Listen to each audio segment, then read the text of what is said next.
Here is a carefully worded reply from the authors of multinational live LQTS study. Among individuals diagnosed with phenotypic and or genotypic LQTS who were risk assessed and treated in experience centers, LQTS associated cardiac event rates were low and similar between those exercising vigorously and those not exercising vigorously. Live LQTS study, Lifestyle and Exercise in the Long QT Syndrome, was funded by the National Institutes of Health and enrolled individuals between the ages of 8 to 60 years with phenotypic and or genotypic long QT syndrome. 37 sites from 5 countries participated during a period of about 4 years. Vigorous exercise was defined as more than or equal to 6 metabolic equivalents for more than 60 hours per year.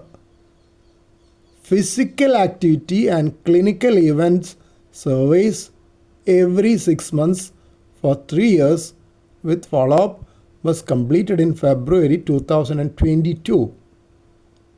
Composite endpoint included sudden death, sudden cardiac arrest, ventricular arrhythmia treated by an implantable cardioverter defibrillator, and likely arrhythmic syncope.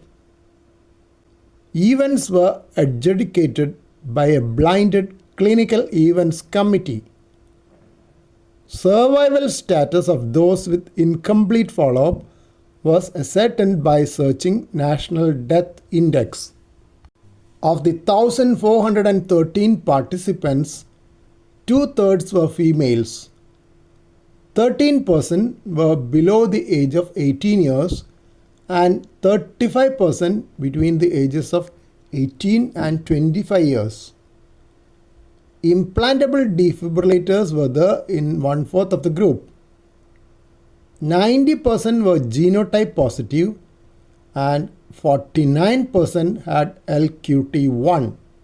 91% were treated with beta blockers, left cardiac sympathetic denervation, and or implantable cardioverter defibrillator.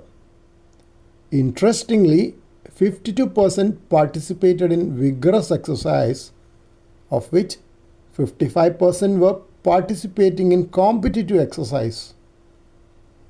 37 individuals experienced the composite endpoint. 1 sudden cardiac arrest and 1 sudden death occurred in the non-vigorous group, while 1 sudden cardiac arrest occurred in the vigorous group. The overall event rate at 3 years was 2.6% in the vigorous exercise group and 2.7% in the non-vigorous exercise group. Findings were similar in vigorous competitive athletes between the ages of 14 to 22 years.